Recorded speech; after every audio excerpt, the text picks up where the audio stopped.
نے دنیا میں کسی سے نہیں پڑھا، حضور کا کوئی استاذ نہیں، لیکن علم و حکمت کے، فہم و فراست کے، تدبر اور دانائی کے وہ عظیم موتی میرے رسول پاک نے بیان فرمائے ہیں جو کسی اور کے حصے میں کبھی نہیں آئے، نہ آ سکتے۔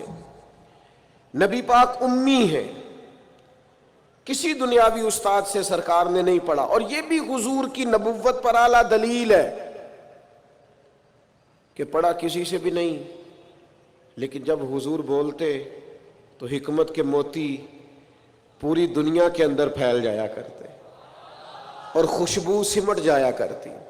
عرب کے لوگوں کو اپنی دانائی پر بڑا فخر اور ناز تھا، وہ سمجھتے تھے کہ ہم سے دانا کوئی نہیں، لیکن جب حضور بات کرتے نا، تیرے آگے ہیں یوں دبے لچے فصحا عرب کے بڑے بڑے، کوئی جان منہ میں زبان نہیں بلکہ جسم میں جان نہیں۔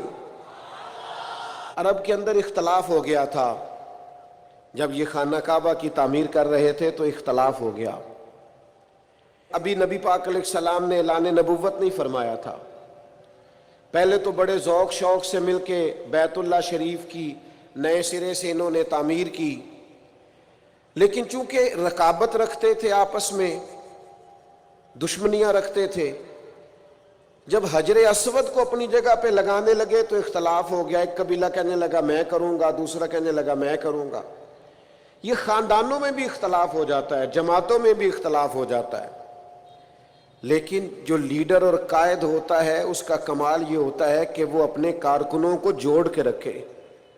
اقبال کہتے ہیں کوئی کارواں سے ٹوٹا کوئی بدگماں حرم سے، کیونکہ میرے کارواں میں نہیں خوب دل نوازی۔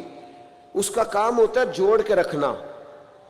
اب ان کفار کے درمیان، قریش مکہ کے درمیان اختلاف ہو گیا، ایک قبیلہ کہتا ہے حجر اسود میں لگاؤں گا، دوسرا کہتا ہے میں لگاؤں گا۔ ایک سیاںا بندہ بولا، کہنے لگا لڑو نہ، کل جو سب سے پہلے حرم شریف میں بیت اللہ میں داخل ہو اس سے فیصلہ کرا لو۔ وہ جس قبیلے کے بارے میں کہہ دیں گے وہی حجر اسود کو نصب کر دے گا۔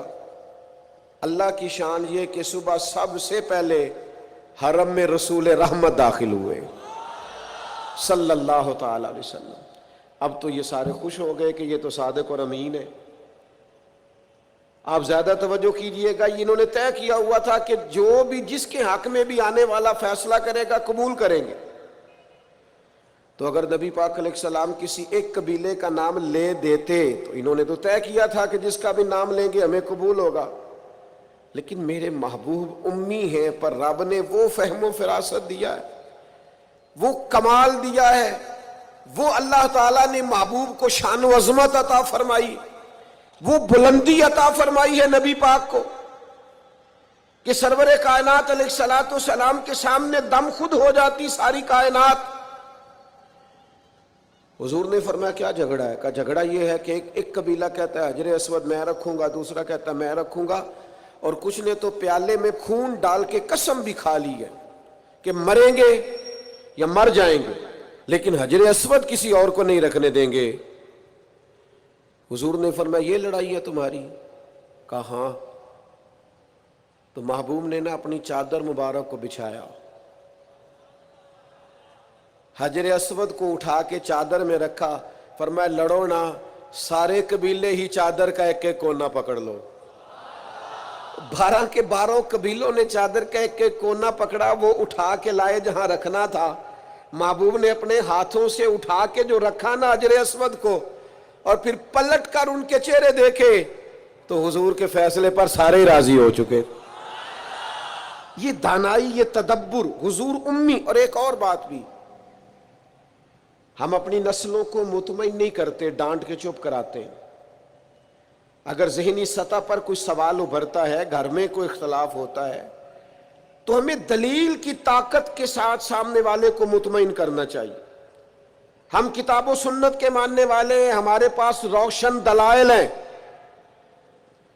ہمیں ذہنی سطح پر ابھرنے والے سوالات کے جواب دینے چاہیے۔ اپنے بچوں کو، اپنے بھائیوں کو، اپنے قبیلے کو، اپنے دوستوں کو مطمئن کرنا چاہیے۔ ہم کیا کرتے ہیں؟ ہم بعضوں کا ڈانٹ دیتے ہیں، بعض اوقات اس طرح کا رویہ کرتے ہیں کہ لاپرواہی کرتے ہیں، ہمیں پتہ ہوتا ہے سوالوں کے جوابات کا لیکن ہم توجہ نہیں دیتے۔ فتح مکہ ہوا اور کچھ عرصے کے بعد ایک بڑا معرکہ پیش آیا، تو اس بڑے معرکے میں مال غنیمت آیا۔ اب اصول یہ تھا کہ جو لوگ نئے نئے مسلمان ہوتے تھے ان کی تالیف قلب کے لیے انہیں زیادہ مال دیا جاتا تھا، کیونکہ ان کے ساتھ لوگ تعلق توڑ دیتے تھے، تو نئے مسلمانوں کو مؤلفۃ القلوب، یہ قرآن مجید کی اصطلاح ہے، ان کو زیادہ دیا جاتا تھا۔ تو مکے میں جو لوگ تازے مسلمان ہوئے تھے حضور نے ان کو زیادہ مال دیا۔ اب انصار مدینہ میں سے ایک دو نوجوانوں نے یہ کہہ دیا کہ حضور کے وہ اپنے رشتہ دار ہیں نا، معاذ اللہ، بس وہ جذباتی بات کسی کی زبان سے نکل گئی، قریبیوں پر توجہ، اور کہیں بھی محبت میں ان کا خیال تھا، شارحین کہتے ہیں کہ اگر حضور ادھر نوازنے لگے ہیں تو کہیں ایسا نہ ہو واپس مکے چلے جائیں، محبت میں کہا۔ تو اب اس پر اللہ کے محبوب علیہ الصلوۃ والسلام نے کیا کیا، فرمایا انصار مدینہ کو، یہ مسلم شریف میں موجود ایک ترکی خیمہ تھا، فرمایا انصار کو خیمے میں جمع کرو۔ خیمے میں جمع کیا تو حضور فرمانے لگے، یہ ذرا انداز دیکھیے میرے کریم، حضور فرمانے لگے مدینے والوں تم کہہ سکتے ہو کہ یا رسول اللہ آپ کے شہر والوں نے تو آپ کو بڑی تکلیف دی تھی، ہم آپ کو یہاں لائے تھے، تم کہہ سکتے ہو۔ ان کی آنکھوں سے فوراً آنسو چھلک پڑے، یا رسول اللہ ہم کون ہوتے، ہم پر تو آپ نے مہربانی کی، آپ تشریف لے آئے۔ وہ دو عالم کی رحمت تھے، جہاں چاہتے وہیں رہتے، یہ ان کی مہربانی ہے کہ یہ عالم پسند آیا۔ حضور نے فرمایا تم کہہ سکتے ہو کہ یا رسول اللہ یہ تو بدر میں تلواریں لے کر شہید کرنے آئے تھے، ہم نے جانوں کے نذرانے پیش کیے، کہو۔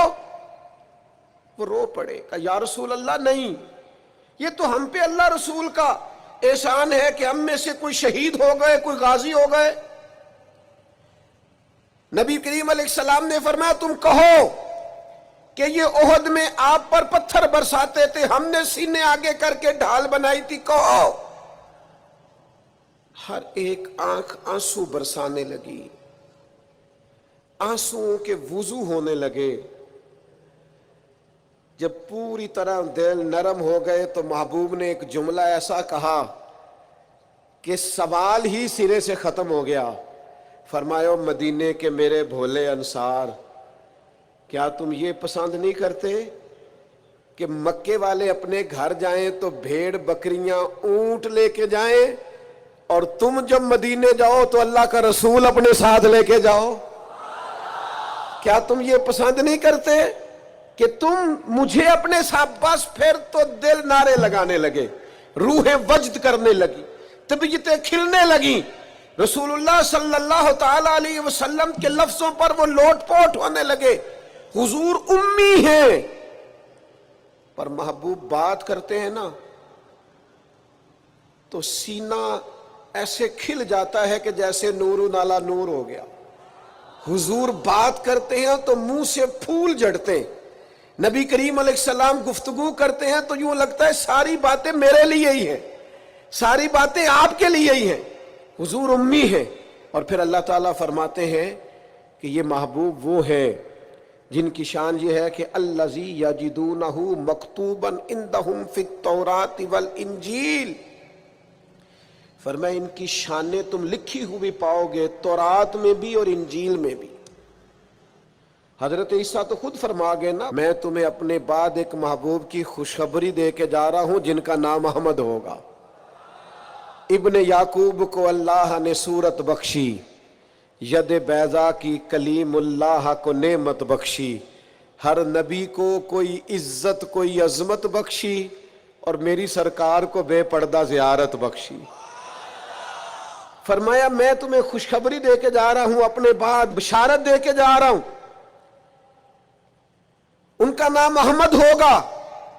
نبی پاک صلی اللہ تعالی علیہ وسلم کی شانیں تورات میں بھی لکھی، انجیل میں بھی۔ آپ دیکھیے صحیح بخاری میں یہ حدیث موجود ہے۔ حضرت عطا رضی اللہ تعالیٰ عنہ بیان کرتے ہیں کہ میری حضرت عمر ابن عاص رضی اللہ تعالیٰ عنہ سے ملاقات ہوئی، میں نے کہا مجھے نبی پاک کی وہ شانیں تو بتائیں جو تورات میں لکھی ہیں۔ حضرت عمر ابن عاص تورات کے جاننے والے تھے، فرمانے لگے اللہ کی قسم تورات میں حضور کی بعض وہ شانیں بھی لکھی ہیں جنہیں قرآن بیان کرتا ہے۔ جس طرح قرآن نے کہا یا ایھا النبی انا ارسلناک شاہدا ومبشرا ونذیرا، اے محبوب ہم نے آپ کو خوشخبری دینے والا، ڈر سنانے والا بنا کر بھیجا ہے اور گواہ بنا کے بھیجا ہے۔ فرمایا جس طرح یہ قرآن میں لکھا ہے اسی طرح حضور کی یہ شانیں تورات میں بھی لکھی ہوئی۔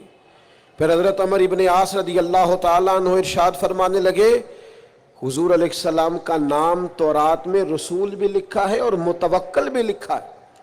پھر فرمایا تورات میں لکھا ہے کہ حضور نہ سخت مزاج ہوں گے نہ سخت دل ہوں گے، اور تورات کے اندر یہ بھی لکھا ہے کہ محبوب برائی کا بدلہ برائی سے نہیں دیں گے بلکہ کوئی برائی کرے گا تو بدلہ اچھائی سے دیں گے۔